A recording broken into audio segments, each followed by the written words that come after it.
Greg, feel free to start. When? Like right now?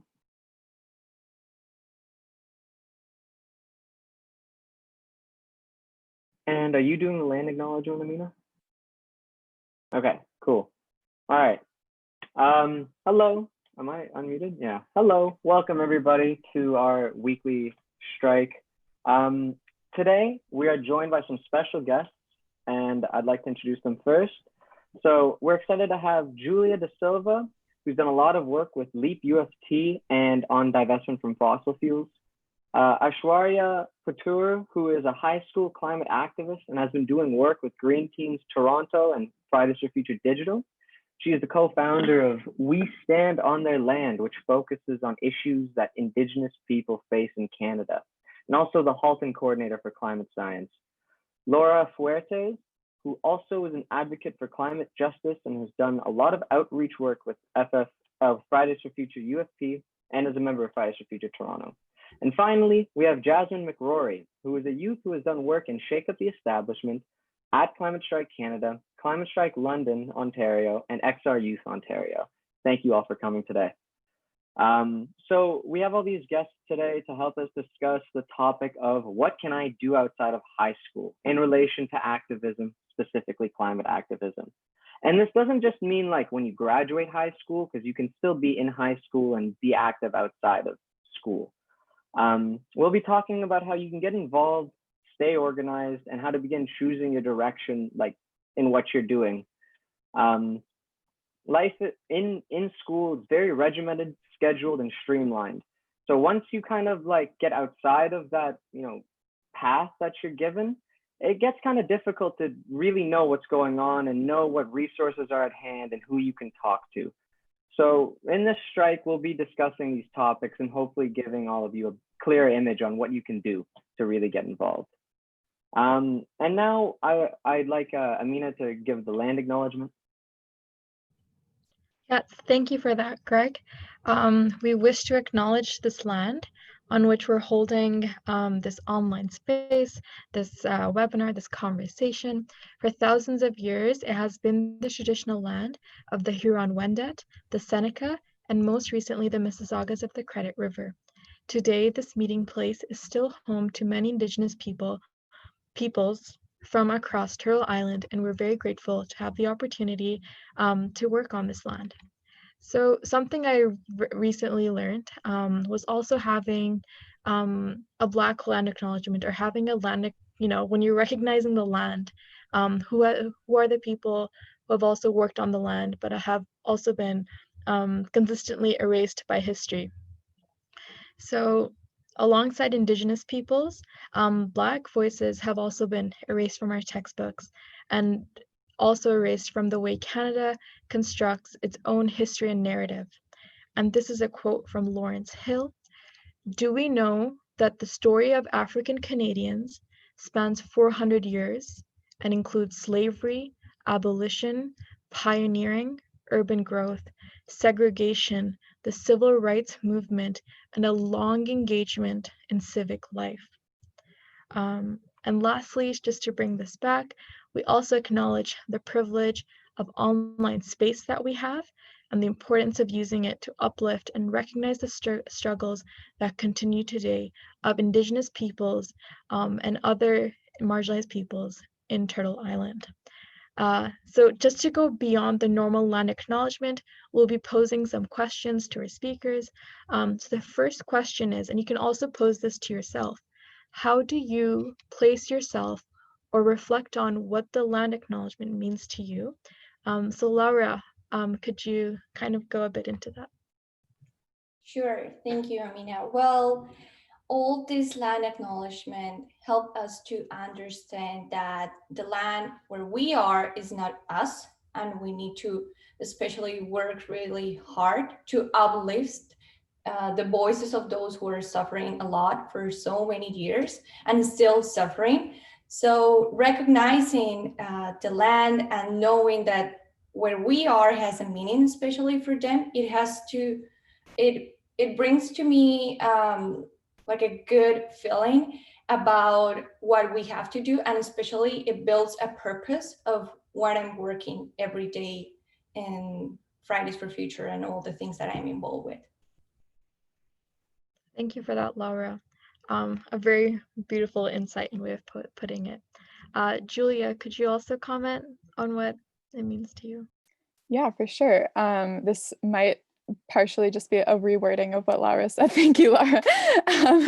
But yeah, the way that kind of I've like thought through this is, you know, kind of as it stands right now, our relationships with like this land that we're on, and also just with other people in general is is kind of, you know, the way things are set up is so that it's mediated through this nation state that's mired in the violence of like, colonialism, capitalism, white supremacy.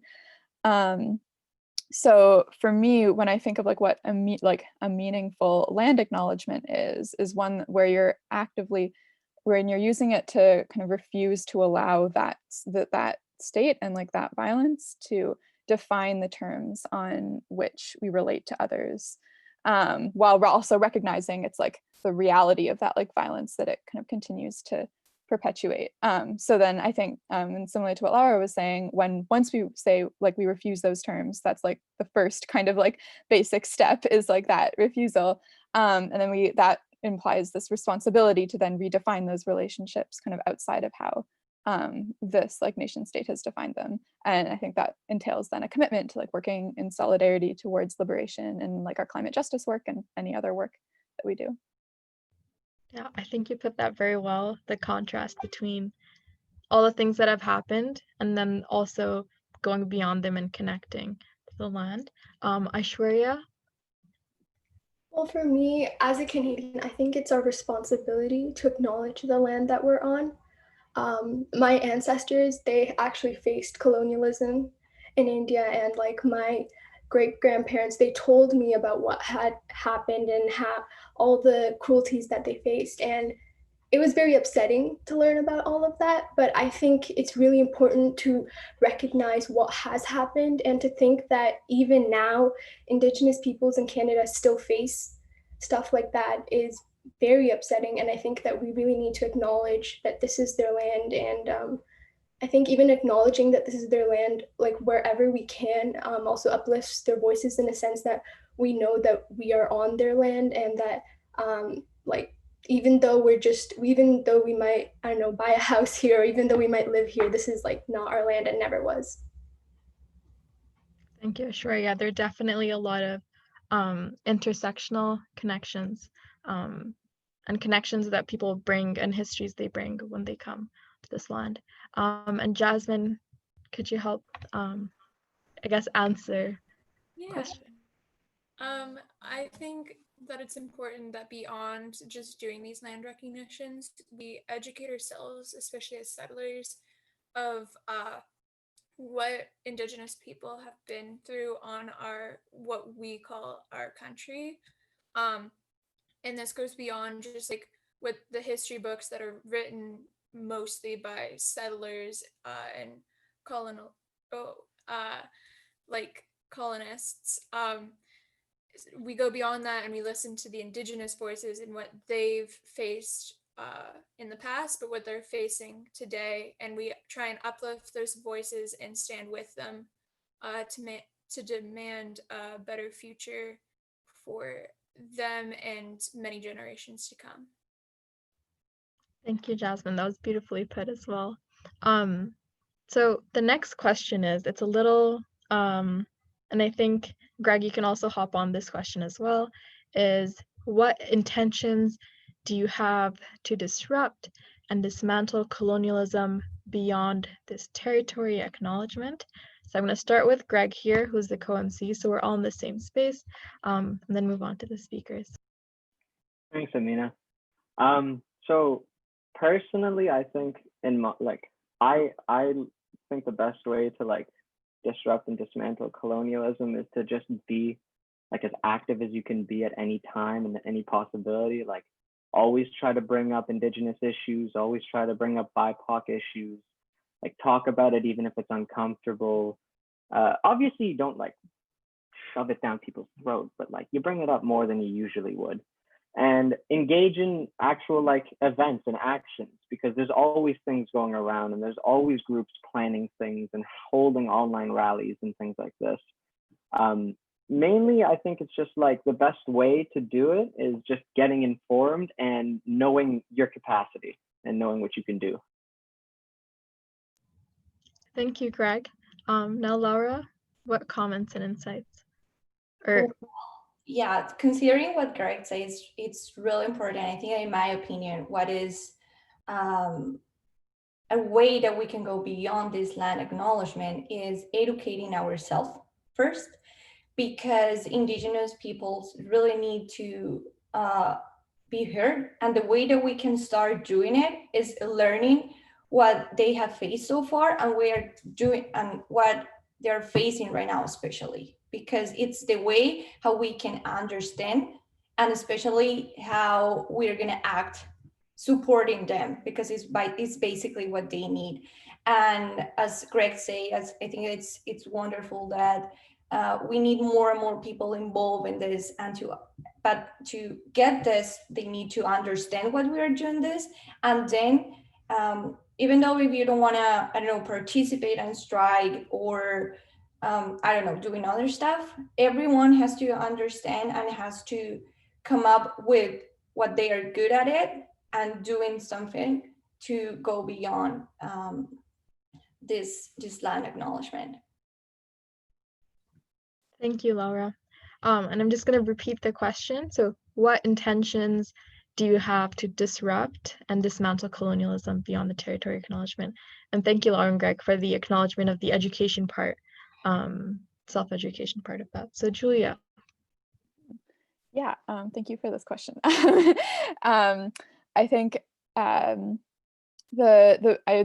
main thing that I think about when it comes to this is just how can kind of maybe the educational work that we do, in terms of our internal education within our organizations, like I know like LEAP does kind of internal education, like book club type things, where we try to like unpack this as like a group, but really making sure that all of those like educational efforts are ultimately directed towards kind of, for lack of a better word, like material material solidarity and disruption. So I'm thinking like there's always at the end of the day, most of this work is like directed towards, kind of this very like direct disruption on the front lines of like colonialism. So I'm thinking like the all the actions earlier this year around Wet'suwet'en. One of the things that we did at LEAP was continually organize like solidarity contingents to the Wet'suwet'en actions in Toronto, and help with organizing some of the like sit-ins and blockades that happened. And also for those of us who have like the financial means to do so, like giving direct to organizations that are like doing that direct frontline work, things like Raven Trust, which Land Back, and all these orgs that are supporting that work on the front line. So like are your actions like materially directed towards that frontline work? Thank you, Julia, and also for giving those concrete examples of this is an org you can give to. So now, Ashwarya, how do you disrupt, or what intentions do you have to disrupt and dismantle colonialism? I actually, at FFF Digital, we've been doing a 8-week campaign that's called Defend the Defenders. And it's basically to acknowledge all Indigenous defenders of the environment across the world. So not only in North America. And I think like doing those type of actions and campaigns and actively participating in such definitely, and it definitely educates others and also educates ourselves. Like I learned so much just being part of the campaign itself. And I also think like at school, I'm still a high school student, right? And last year we learned about geography and we learned about how Canada came to be, but nowhere was Indigenous land even talked about, like even a tiny bit. I think that's where the problem starts, because everyone at school does not know anything about how this land was not like white settlers' land, right? It was Indigenous land, and that's how Canada was before. You cannot say that, oh, Canada came to be because like it started off with British and France, and like, no, that's not how it came to be. I feel like even in geography itself, we need to talk about what happened before, how this was Indigenous land and it still is. Yeah, I think it starts at school too. So I think that's how we can dismantle colonialism, by talking about it more and teaching students, especially because I learned everything from all the organizations I work with and through the internet, but nothing from school. So I feel like school is the place where we need to teach students about everything. Yeah. Thank you for that, Aishwarya. That really addresses a very big disparity in knowledge. And do all people have the capacity and time to be, searching for this on the internet or be involved in this in so many organizations? So it's a good point you bring up, and that's a good intention coming in. So Jasmine, what intentions do you have to disrupt and dismantle colonialism?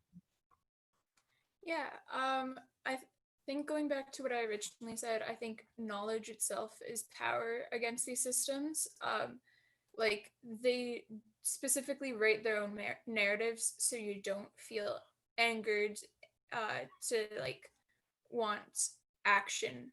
Uh, so listening to Indigenous voices is what's going to power this movement and other movements to fight for Indigenous rights.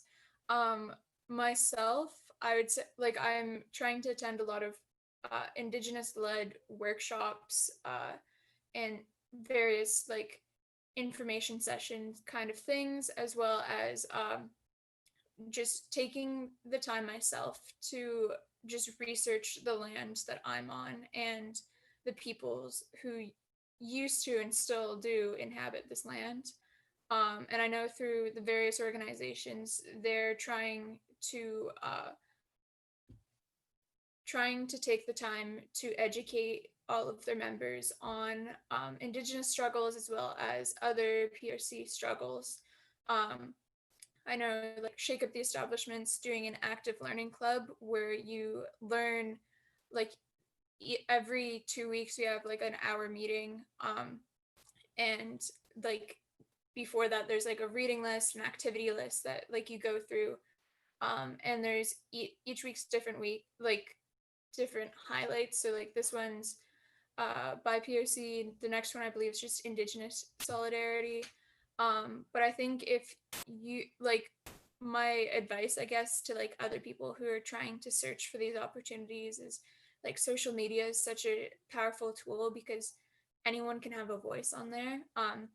So there's Indigenous climate action social media, there's various Indigenous-led organizations related to climate change or just related to Indigenous rights that you can follow, and you can just, even if it's just one post a day you read through, you're slowly working to get the power of knowledge.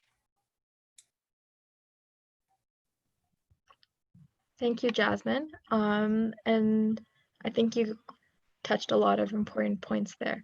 I think now Greg will transition into our questions for today. So yeah, Greg, the floor is yours. Thank you, Amina. Thank you for all your answers, by the way. A lot of stuff unpacked. So the first question is, how do people get involved and find out about opportunities that go beyond high school? Because in high school, you might have like an eco club, or you might have whatever activism club, key clubs, but usually they're kind of limited in what they do, and it's more run by the teachers than it is by the youth. So how do you go about finding new things outside of high school? Lara, would you like to begin? Yeah, sure. Thank you, Greg. Well, I think that there's so many ways to get involved in this kind of clubs and really finding your purpose, because this is a way to find what you want to do, and especially what can shape your future. I can talk about my experience. Well, I didn't complete my high school here, but I'm a great student at U of T, and there I get some classes where you say there's so many problems going on in our planet. What we are gonna do? And in that moment, it was when Greta started with all this movement with Fridays for Future in an international level. And I say, that will be so great to do it here in Canada. So what I did was to send an ID message to our to our Instagram account. And I say, hey, I want to be involved. What I can do? And they say, just join us. It's really easy. And sometimes we think, oh my God, it's really hard to do it, or I need to go with a friend, or I did by myself. And I'm really enjoying this journey because I'm not only involved in Fridays for Future, like the core group, but I recently joined Fridays for Future U of T. So I'm meeting people from my school, and that is a really good way to networking. It's really important that you start doing it while you are in high school and when you go to university. That's really important.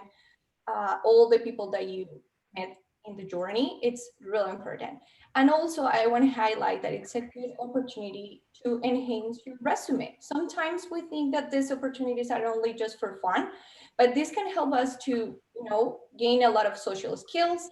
There are some companies that are really valuing what we are doing as a climate activist and as a youth activist, and they say this is really great. And if they are already involved, because there are some companies that are involved in all the climate crisis, they will say, you have a really good chance to, I don't want to say like get hired, but maybe, to highlight your skills and to show that you are a leader and that you want to transform your society. Thank you, Laura. Before we go to Julia next, I would just like to talk about Laura's point about the resume.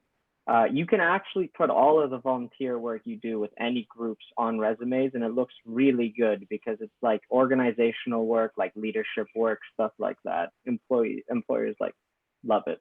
Anyway, thank you, Julia. Could you go, Julia? Yes. So yeah, this question is, I like started to try to write down answers and then I was like, this is so big. I don't know where to start. But I'll also just talk about, I get to begin kind of my experience, how I went about this.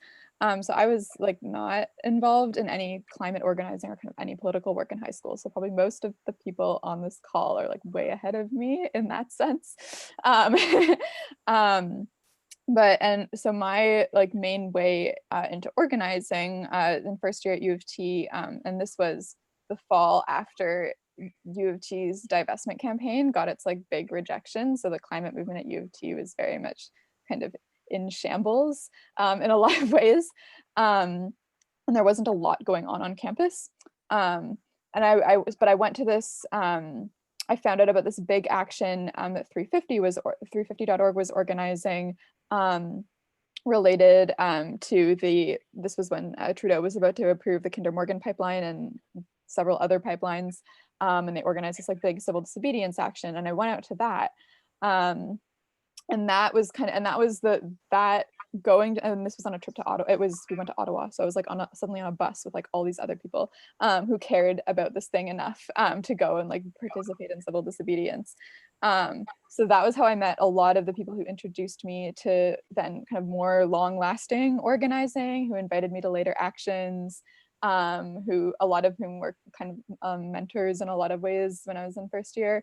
So just I think like the best thing that I can recommend is just when you come across this like kind of like big moment or this big action and you're like, should I go? But I don't know anyone.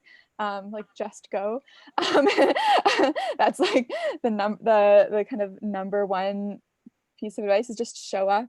And even if you think sometimes that like you're not doing anything yet, you're not like involved enough yet. A lot of the like kind of relationships and everything like takes time to build. So just like continue. I have like never regretted continually showing up. And also if you're already part of a group in high school or in university, another thing that we do at LEAP a lot again is organizing like solidarity contingents to actions that we're not the main organizers of, which is to like support actions that are happening in the wider community. And that really helps kind of build build those like relationships with people outside of your kind of immediate activist circle, and you end up, you know, kind of with this broader circle where you just like have a sense generally of what's going on in the city or in your community. Thank you, Julia. And Ashwara, would you like to go next? Yeah, so I'm still a high school student. I just finished grade 9. I'm going to grade 10. And in grade 9, literally I was kind of lost because like there was no one that was interested in what I'm interested in and everything. So I decided to start an eco club at my school. And a lot of people were like, oh, you're in grade 9, it's not going to work, you're a freshman. But like it did. And I think what my like main thing is like, just go for it. It doesn't matter what your age is, just go and do it, you know, like your age doesn't define what you want to do and what you can do. There are no limits. And so like obviously as an eco club at school, we can't really like do a lot of activism type of stuff. It's more like environmental related, small things at school. So then afterwards, like on social media, I started a climate activism page, and then I started reaching out to other organizations and became volunteers there. And it's really, really easy to go and be a part of any organization. All you have to do is like on Instagram, go to their bio. There's going to be a link. Click on it. There'll be a form to join. It's really, really easy, simple, and you really don't have to be scared because, like for example, after I joined FFF Digital, I'm literally so happy to be a part of the community. Everyone is so wonderful there, and like also at Re-Earth organization, Green Teens Toronto, like everywhere, anywhere you go, you will find, the good thing is you're gonna find people who have the same goal as you, and it's really inspiring to see other people, and you get even more motivated. So I would say just go out there and just like search up on the internet. Like the internet is vast, you can find legit anything. So yeah, definitely just go. Another thing I'd probably say is like search for political youth organizations type things that are fighting for climate action. For example, in my local community, there's a youth council, and if you join them, you get really involved in your community work. So yeah, I think like the internet and just like search and just like go and connect with people. Connections are really, really important. Thank you, Ashwarya. I'd just like to reiterate her point about age not being like something that can stop you, because you are going into grade 10 and you've already done a lot, and that's insane. You've got so many years ahead of you. So like start whenever you're passionate about it. And Jasmine, would you like to wrap this question up for us? Yeah, sure. So like I started off myself just like joining a local group. Like it can be that easy. Like I found them on Instagram.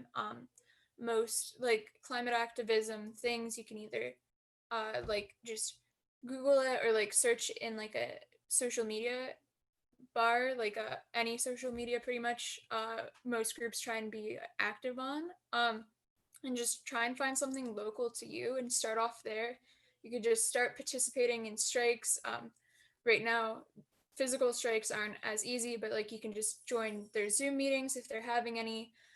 You can also reach out, like DM them or email them, however like you think would be best, and just ask them like what you can do to be a part and be helpful. Pretty much any organization I've been a part of is like still actively looking for members, and like would love to have more members to help us do more things. So, and I think that's the case with like most activism groups. Like more people organizing is better, because then people don't get like burnout and such as easy, and you can accomplish way more. So like just reach out to your local groups, and then from there you can try and go provincial or national. You can reach out to like charity organizations.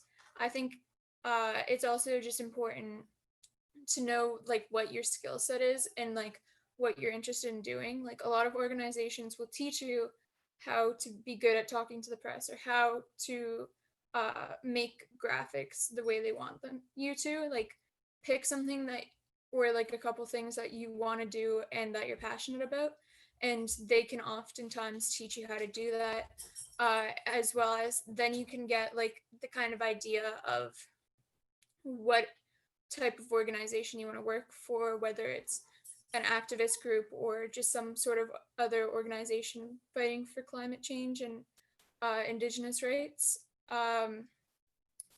And like for organizations, usually they'll have like a call for volunteers or call for like graphic designers or something, or call for blog writers. And I just say if you're interested in it, go for it. Even if you don't have like a huge resume of experience, even if you're just a high school student, you might as well go for it if you're interested in it, because you're like either they're gonna say no, you don't have enough experience, and that's kind of going to suck, but then you can just try out for another organization, or they're going to say yes, and then like they'll kind of mentor you on what it is, like all the skills you need to do it, which like Laura said, is great for resumes, it's great for post-secondary applications. Like so much that you're going to learn through the climate strike is like going to be beneficial to you in the future. So like if you're interested in it, I would just 100% recommend just reaching out to someone on whatever level you feel like you have the capacity to work on. Thank you, Jasmine, for that. Before I lead us on into our next question, I just want to comment. So I think resumes came up quite a bit. So just to kind of comment on it. So I think we grow up in the mindset, or like in school, we're told like you need this experience, and that's what they end up asking for too, for scholarships and for things like that, for that experience. But once you get into the field, you'll realize how transformational the work is. And I don't want to call it the field. This sounds so corporate-y. It's, you know, it's this environment where everyone, all these youth who are like-minded, are trying to change the world together. And I hope that this, you know, once you, just a DMs are very powerful. Once you go beyond this, it won't just be something, you know, like a sentence or two on a piece of paper for you, but what everyone has said so far when they talk about all the skills you've learned. So going beyond that, and like you get to transform the world. So I'm gonna direct this question now to Laura. What are some obstacles you have faced in organizing, just in organizing surrounding climate action? Well, I think that the main challenge has been outreaching people, especially, okay, I'm going to talk about my experience as a member of Fridays for Future U of T. Currently, we are working on outreaching clubs and unions, and it's hard. I thought that as soon as we try to contact them, they will give an answers back. But that's not the truth. Sometimes that could be hard, you know, because you put an effort on trying to explain what you're doing, what you want to do this, and especially what you need more people. But, you know, sometimes you don't get an answer, but that's good because maybe you need to change something, or maybe it's not the good way that you're doing it. So I think that that's the biggest. But I would like to say what's the best way to try, like, to turn it on and change it. And it's basically understanding what moves these people, you know, especially in my case that I'm reaching unions. For example, I take a look at what is their mission, what they're looking for, what they are aiming to do. And then I'm trying to overlap what we do in Fridays for Future and then tell them, hey, if we don't solve the climate crisis, your field study will suffer because this reason and this and this. And especially, I don't want to say that one field of study it's better than another, but the hardest people to convince are business people. because, you know, people over profit and all this thing, and it happens, you know, and it's kind of weird to say it because I complete my undergrad in business. So, you know, it's hard to change that mindset, but it's not impossible. And when you tell them the reasons why they should join us, because they will affect, I don't know, the production, or the climate crisis will increase the cost and all these things, they are not thinking about, okay, I'm going to transform the world because it's what I want to, but they will think in another way. But hey, you have these people, and it's what we need. We need to change mindsets, and it's what we are doing. And it's hard, but it's not impossible.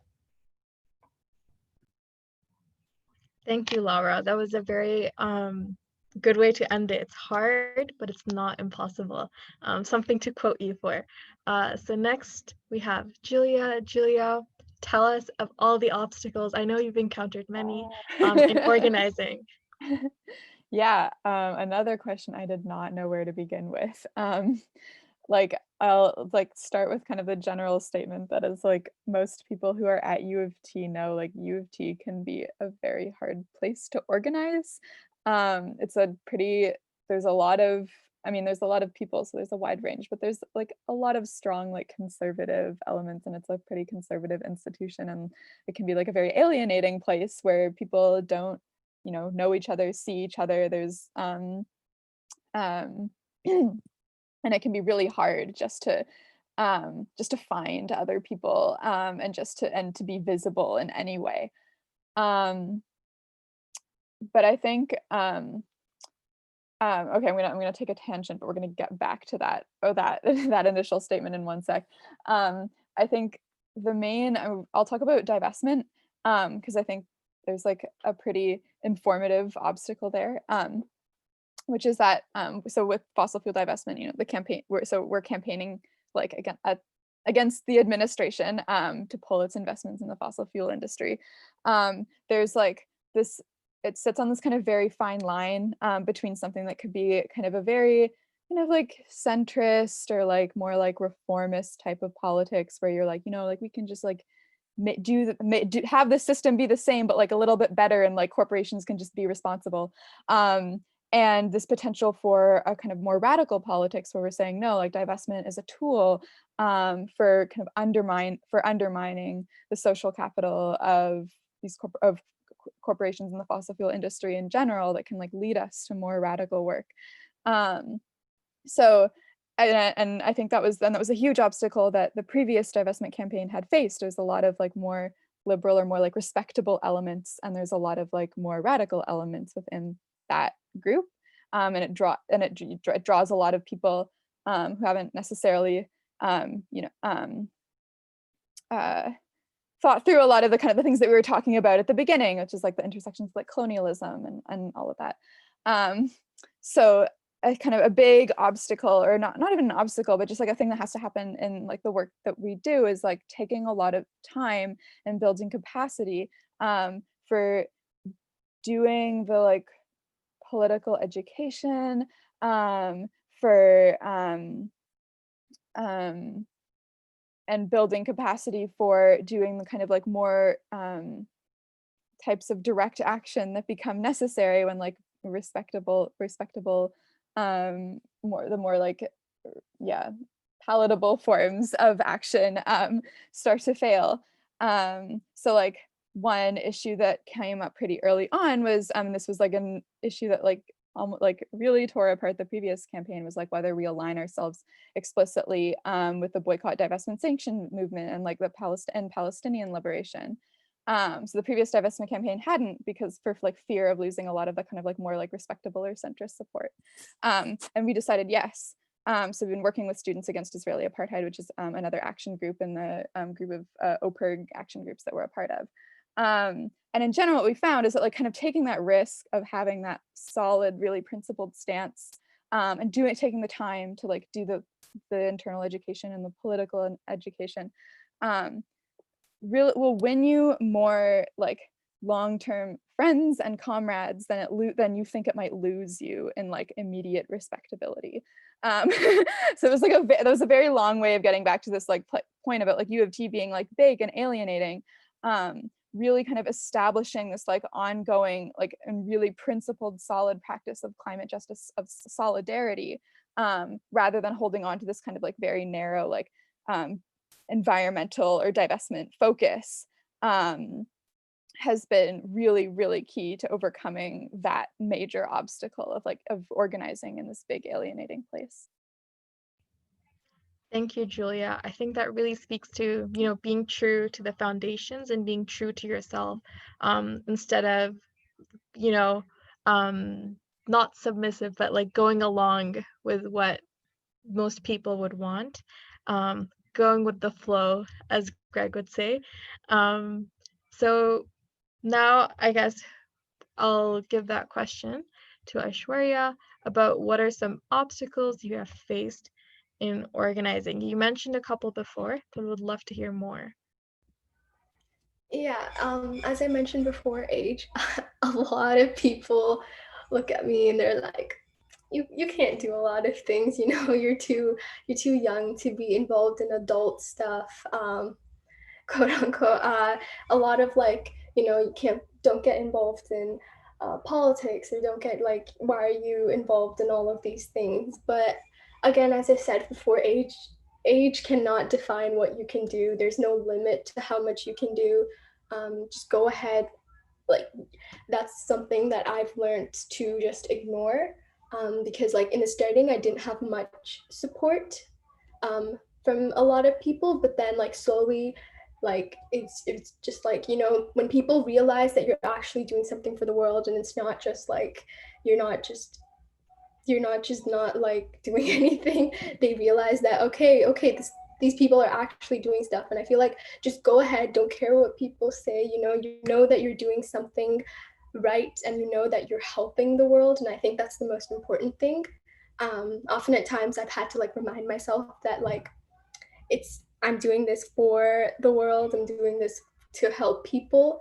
It doesn't matter what other people say. And I feel like that's something that a lot of youth climate activists face, especially when you get a lot of hate. But then another thing is probably like, since I work with a lot of organizations that are international, we've had like a bit of trouble getting representation from underrepresented regions across the world. And I think it's really, really important to get representation from a lot of places, because often at times organizations become North America and European centric.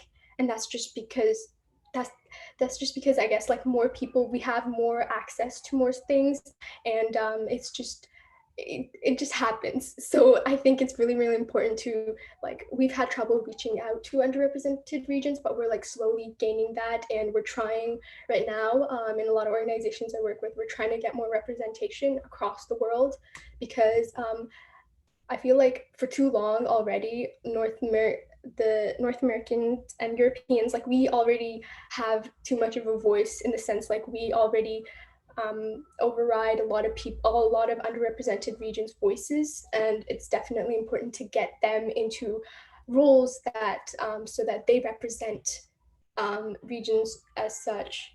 And and also like, when you're an organization, there you do get organization troubles, in the sense like making sure you have a structure. At FF Digital, I'm actually the organization coordinator.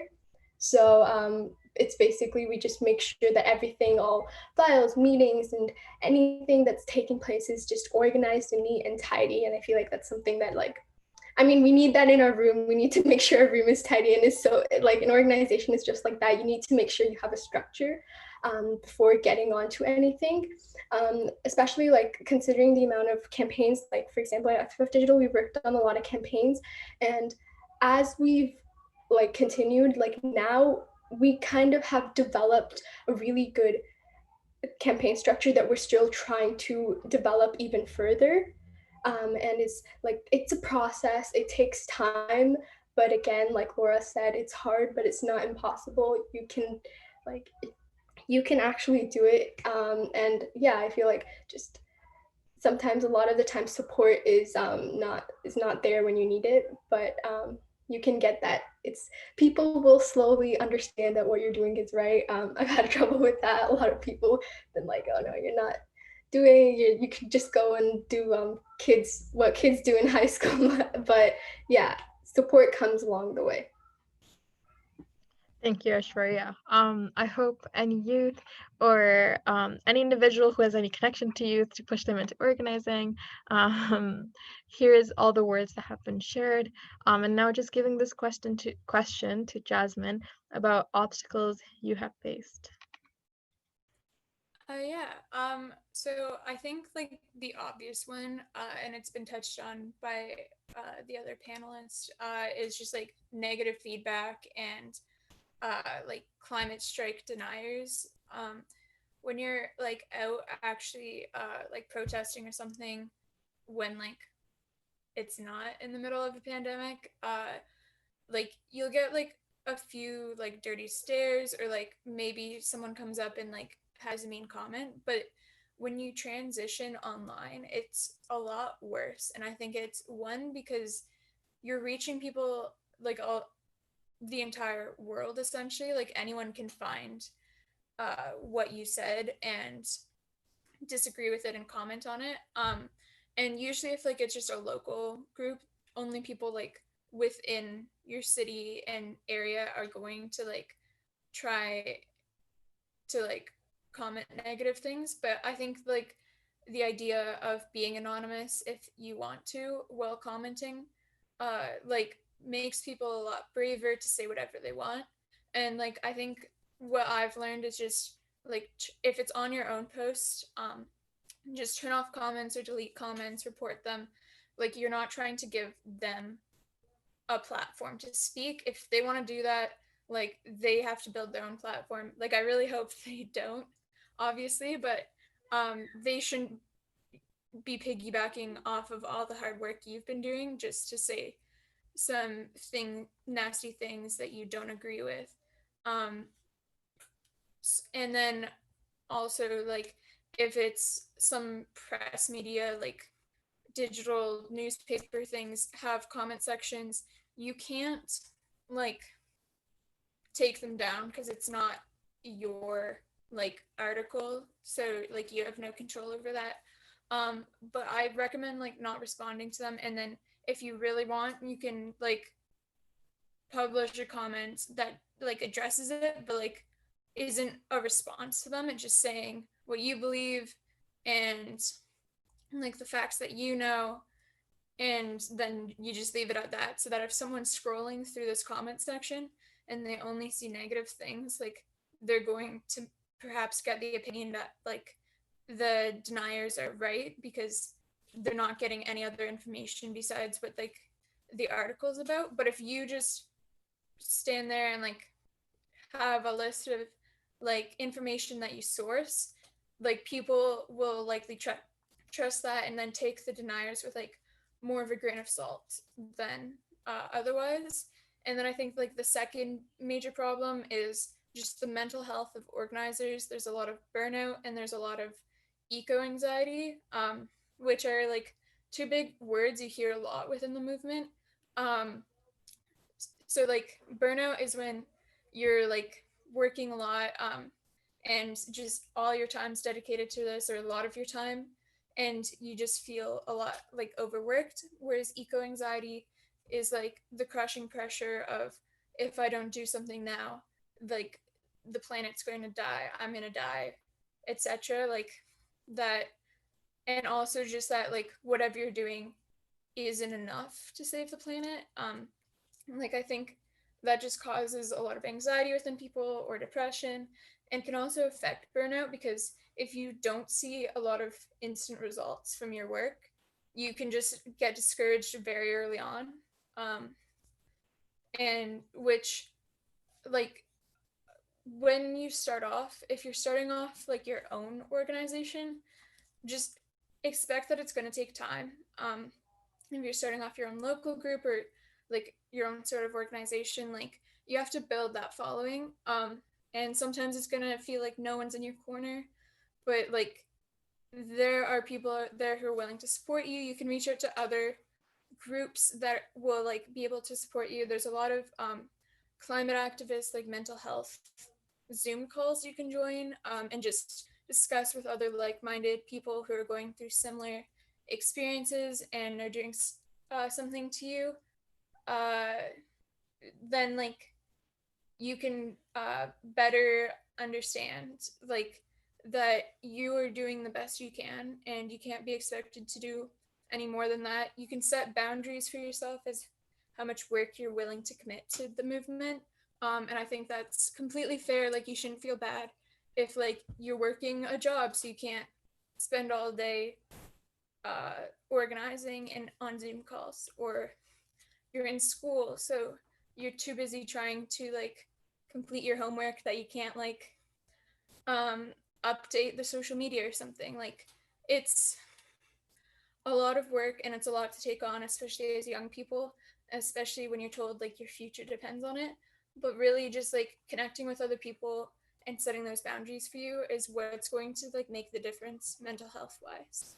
Thank you, Jasmine, for that. So we're going to be ending right at 12. So Greg is just going to ask the last question. Yeah. Unfortunately, due to the 8 minutes we have left, the answers are gonna be a little short. I love hearing all of you talk, but we just don't have enough time. So the final question is, what are some differences that you've noticed with taking climate action at the municipal level or the university/high school level or in an online space? And for people who doesn't know what municipal is, that's when you go like protest the government, stuff like that. That's when you're like outside of Queen's Park holding a sign. And Laura, would you like to start? Sure, Greg. Well, I think that one of the main difference between all these levels is the political system and the way how they make decisions. It's totally different how in Toronto they make the decision rather than in U of T. Totally, the systems are different, the processes are different. But I think that one of the main things is that all these levels represent different challenges. For example, in Toronto, we face challenges like affordable housing, banning single-use plastics, and renewable energy sources, and so on. While in U of T, we face like GHG emission targets, reduction, LED retrofits.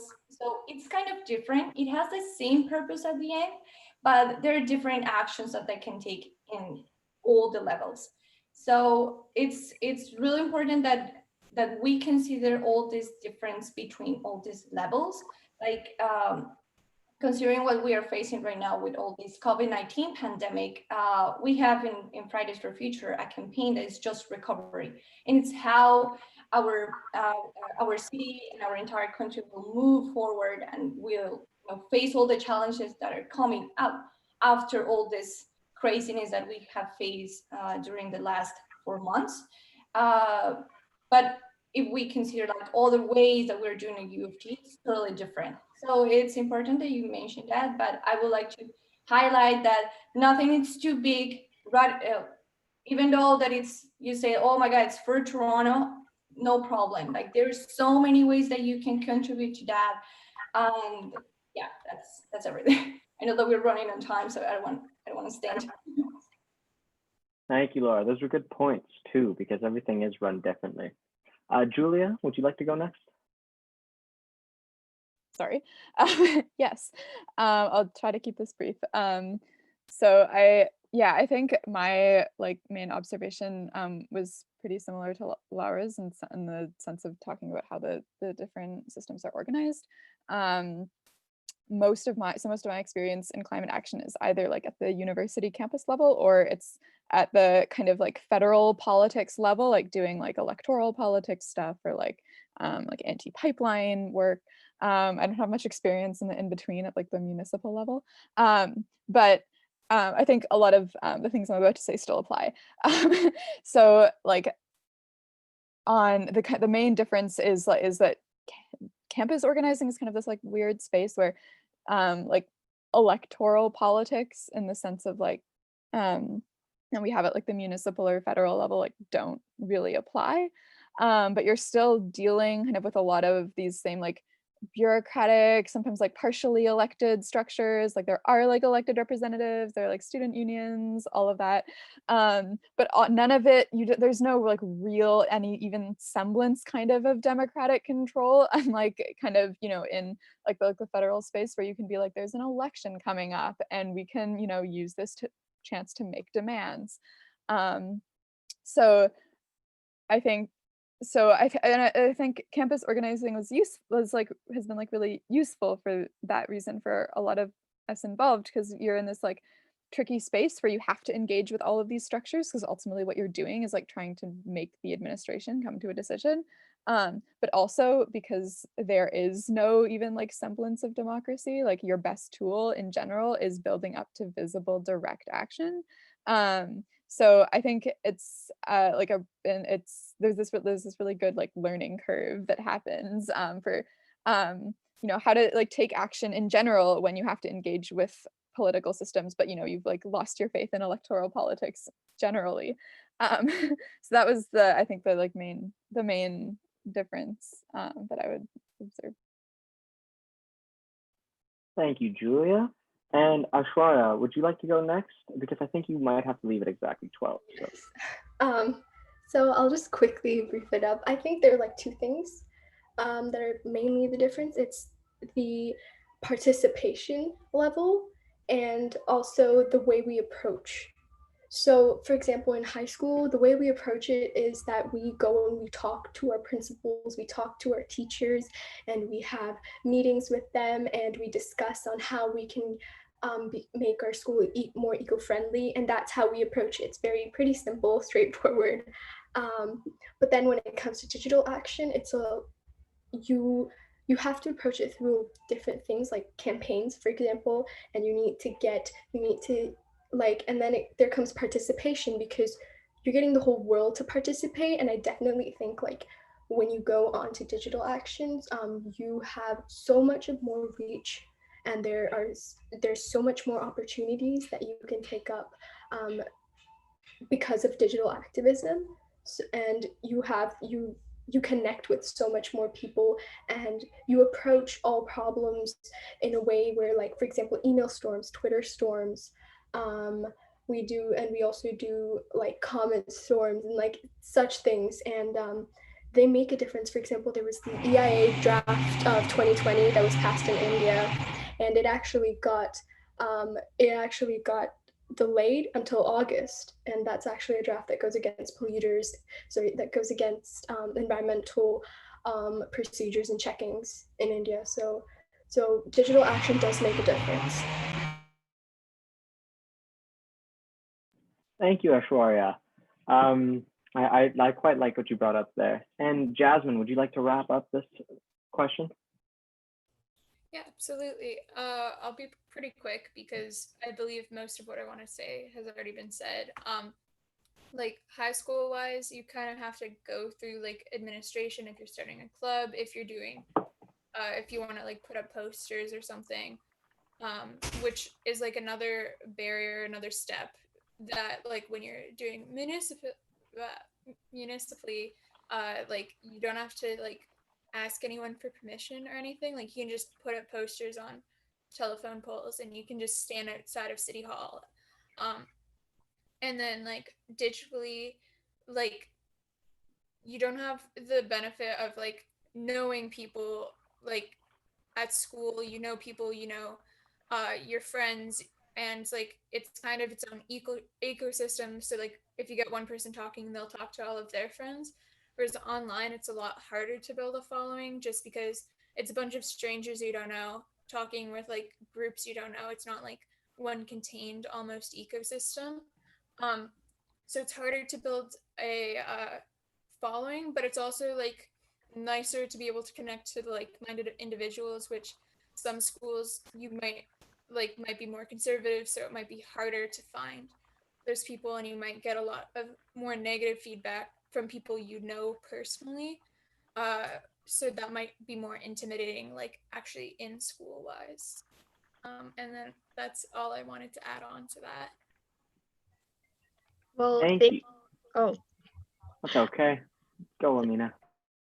Thanks, Greg. Well, thank you, Jasmine. And we're right at 12 or 12:01 now. So we're just, thank you everyone for joining us.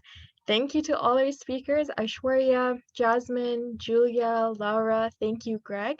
And join us next week and keep an eye on all the actions happening. Yeah, so bye everyone. Thank you.